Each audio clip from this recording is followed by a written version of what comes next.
வணக்கம் நண்பர்களே. ஆஸ்திரேலியாவில் வந்து பார்த்திங்கன்னா சில்ட்ரன்ஸ்க்கு வந்துட்டு சோஷியல் மீடியாவை பேன் பண்ணுறதா ஒரு பிளான் போயிட்டு இருக்கு. அவங்க வந்து சட்டமும் வந்து அதுக்கு ஏற்ற போகிறாங்கன்ற மாதிரி சொல்லிட்டு இருக்காங்க. ஆஸ்திரேலியாவில் மட்டும் இல்லைங்க, ஃப்ரான்ஸ், ரஷ்யா, டென்மார்க் இந்த கண்ட்ரிஸும் வந்துட்டு இதை வந்து யோசிச்சுட்டு இருக்காங்க. ஆனால் அவங்க வந்து இன்னும் ஸ்ட்ரைட்டாக இம்ப்ளிமெண்ட் பண்ண போகிறோம் அப்படின்ற மாதிரி சொல்ல, ஆனால் ஆஸ்திரேலியா வந்து இதை பண்ணவே போகிறோம் அப்படின்ற மாதிரி அறிவிச்சிருக்காங்க. இந்த மாதிரி ஒரு விஷயத்த பண்ண முடியுமா? என்ன பண்ணலாம்?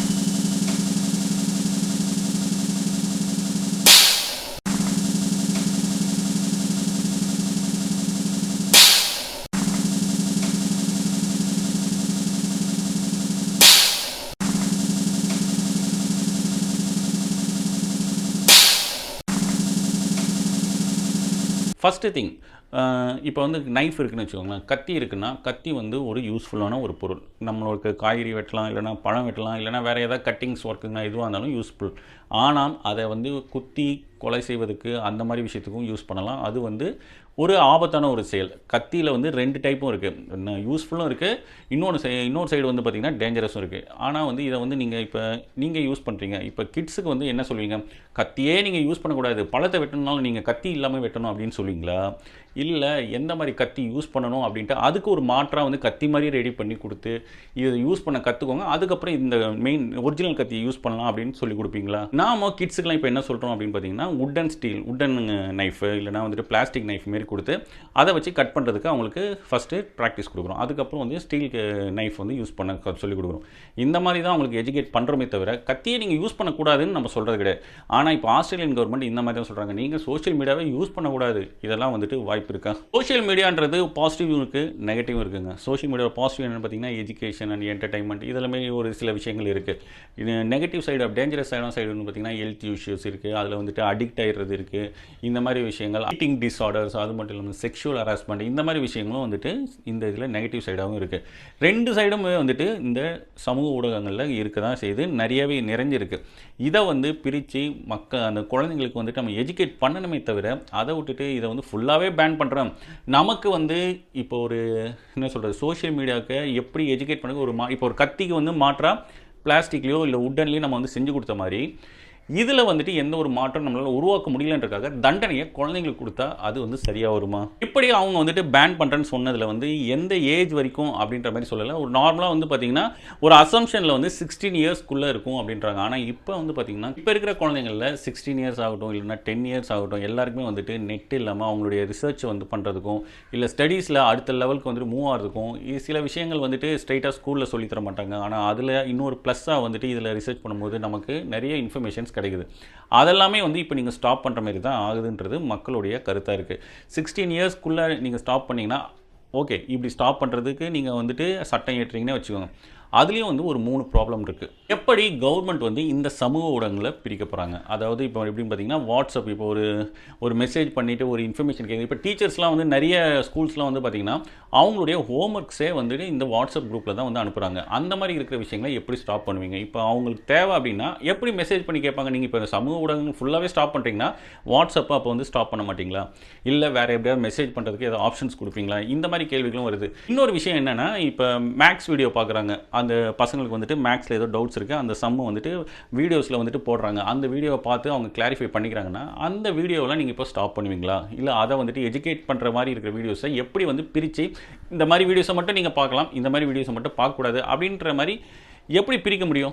பசங்களை எப்படி வந்துட்டு இந்த விஷயத்தை மட்டும்தான் நீங்கள் பார்க்கணும், இந்த விஷயத்தை மட்டும் பார்க்கக்கூடாது அப்படின்ற மாதிரி நீங்கள் எப்படி ஸ்டாப் பண்ணுவீங்க? அதே போல் கவர்மெண்ட் வந்து எப்படி சோஷியல் மீடியாவில் ஏஜிங்கை வந்துட்டு டிஃபைன் பண்ண முடியும்? இப்போ வந்து பார்த்தீங்கன்னா ஒரு மெயில் ஓப்பன் பண்ணாலும் சரி, இல்லை account, Facebook account, WhatsApp account, எந்த அக்கௌண்ட் யூஸ் பண்ணனாலும் ஓப்பன் பண்ணனாலும் சரி ஏஜ் வந்து கண்டிப்பாக கேட்பாங்க. ஏஜ் கேட்டாலும் அதை வந்து நம்ம ஈஸியாக வந்துட்டு ஒமிட் பண்ணிட்டு போயிட்டே இருக்கலாம். அப்படி இருக்கிற பட்சத்தில் எப்படி வந்து அதை ஸ்ட்ரிக்டாக ஃபாலோ பண்ண வைப்பீங்க? அப்படியே ஏஜ் வந்து கொடுக்குறாங்கன்னா அவங்க வந்துட்டு ஏஜ் ப்ரூஃப் கொடுக்கணுமா? இதெல்லாம் வந்துட்டு கேள்விகள் இருக்குல்ல. அடுத்தது என்னென்னா, அவங்களுடைய பேரண்டோட ஐடியை யூஸ் பண்ணாங்கன்னா என்ன பண்ணுவீங்க? இது எப்படி நீங்கள் வந்துட்டு கண்டுபிடிப்பீங்க? பேரண்ட் ஐடியை வந்துட்டு யூஸ் பண்ணும்போது நம்மளால் எப்படி டிஃபைன் பண்ண முடியும்? ஒரு வீட்டில் வந்து ஒரு அப்பா இருக்கார், அவங்க பையன் இருக்கான், அவங்க அப்பாவுடைய நம்பரில் வந்துட்டு அவன் ஸ்டார்ட் பண்ணிவிட்டு என்னவோ பண்ணிவிட்டு அதுக்கப்புறம் அதை க்ளோஸ் பண்ணால் என்ன பண்ணுவீங்க? இந்த கேள்விகள் இருக்குல்ல. இதே போல் தான் வந்து பார்த்திங்கன்னா யூகேல ஒரு 2019க்கு முன்னாடி வந்து 18 இயர்ஸ்க்கு மேலே இருக்கவங்க தான் மொபைல்ஸ் வந்து ப்ரொவைட் பண்ணணும் அப்படின்ற மாதிரி ப்ரொவைடர்ஸ்க்கே வந்துட்டு ஸ்ட்ரிக்டாக ஆர்டர் போட்டாங்க. இருந்தாலும் அவங்களால அதை வந்துட்டு ஸ்ட்ரிக்டாகவும் ஃபாலோ பண்ண முடியல, எப்படியும் ஃபாலோ பண்ண முடியல. நிறைய மொபைல்ஸ் வந்துட்டு சேல்ஸ் ஆக தான் ஆரம்பிச்சது 18 இயர்ஸ்க்குள்ளே இருக்கிறவங்களுக்கு. அதனால 2019 கவர்மெண்ட்டே வந்துட்டு அந்த சட்டத்தை வந்துட்டு திரும்ப பட்டுட்டாங்க. இதில் இன்னொரு பிரச்சனை என்ன அப்படின்னு பார்த்தீங்கன்னா, இப்போ சில்ட்ரன்ஸ்க்கு வந்து நீங்கள் சோஷியல் மீடியாவை ஸ்டாப் பண்ணுங்க. நமக்கு தெரிஞ்ச சோஷியல் மீடியான்னு பார்த்தீங்கன்னா ஃபேஸ்புக், வாட்ஸ்அப் அண்ட் இன்ஸ்டா, வேறு என்ன இருக்குது, த்ரெட்ஸ் இருக்குது, ட்விட்டர் இருக்குது, இந்த அளவு தான் இருக்குது. இந்த மாதிரி விஷயங்களை வந்துட்டு நீங்கள் ஸ்டாப் பண்ணுறீங்க அப்படின்னா அதாவது இப்போ இருக்கிற சில்ட்ரன்ஸ் ஆகட்டும், இல்லை வரப்போகிற சில்ட்ரன்ஸ் ஆகட்டும், எல்லாருக்குமே வந்துட்டு ஒரு ஆர்வம் இருக்கும். ஒரு விஷயத்தை வந்து நம்ம மூட என்ன ஆகும்னா, உள்ளே என்ன இருக்குது அப்படின்றத பார்க்கறதுக்கான ஆர்வம் வந்து அதிகமாகும். அவங்க என்ன பண்ணுவாங்க, வேறு வெப்சைட்ஸ் இருக்கா, இல்லை வேறு வழிகள் இருக்கா அப்படின்றத சர்ச் பண்ண ஆரம்பிப்பாங்க. அது வந்து பார்த்திங்கன்னா ரொம்பவே டேஞ்சரஸாகவும் முடியறதுக்கு வாய்ப்புகள் இருக்குது. இதெல்லாம் வந்துட்டு நமக்கு தெரிஞ்ச சமூக ஊடகங்கள், இதில் என்ன பிரச்சனை இருக்குன்றது ஓரளவு பேரண்ட்ஸ்க்கு தெரியும், நமக்கும் பெரியவங்களுக்கும் தெரியும். அப்படி இருக்கும்போது இது இல்லாமல் வேறு என்னென்ன இருக்குது, அப்போ வந்து பார்த்திங்கன்னா இவங்களுக்காகவே சில கார்ப்பரேட் கம்பெனிஸ் என்ன பண்ணுவாங்கன்னா, இவங்களுக்கு வேறு மாதிரியான என்ன சொல்கிறது சமூக ஊடகங்களை உருவாக்கி அவங்கள தப்பான வழியில் வழிநடத்துறதுக்கும் வாய்ப்புகள் இருக்குது. இந்த விஷயத்தை இன்னொரு பிரச்சனை என்ன அப்படின்னு பார்த்தீங்கன்னா, நீங்கள் எப்படி அவங்கள கண்காணிக்க முடியும்? அப்படி கண்காணிக்கிறத நீங்கள் வந்துட்டு பேரண்ட்ஸ் கிட்ட கொடுப்பீங்களா? பேரண்ட்ஸ் கண்காணிக்கணும்னா அவங்களுக்கு வந்து இது இன்னும் ஓவர் பர்டன் தான் ஆகும். பேரண்ட்ஸ் வந்து ஒரு பசங்களையும் வந்துட்டு அவங்க என்ன பண்ணுறாங்க, ஆன்லைனில் என்ன பண்ணிட்டு இருக்காங்க, எதை பார்க்குறாங்க, எதை பார்க்கக்கூடாது அப்படின்னு பார்த்துக்கிட்டே இருக்கிறது ஒரு வேலையாக வச்சுருந்தாங்கன்னா அவங்க வேலையை எப்படி பார்க்க முடியும்?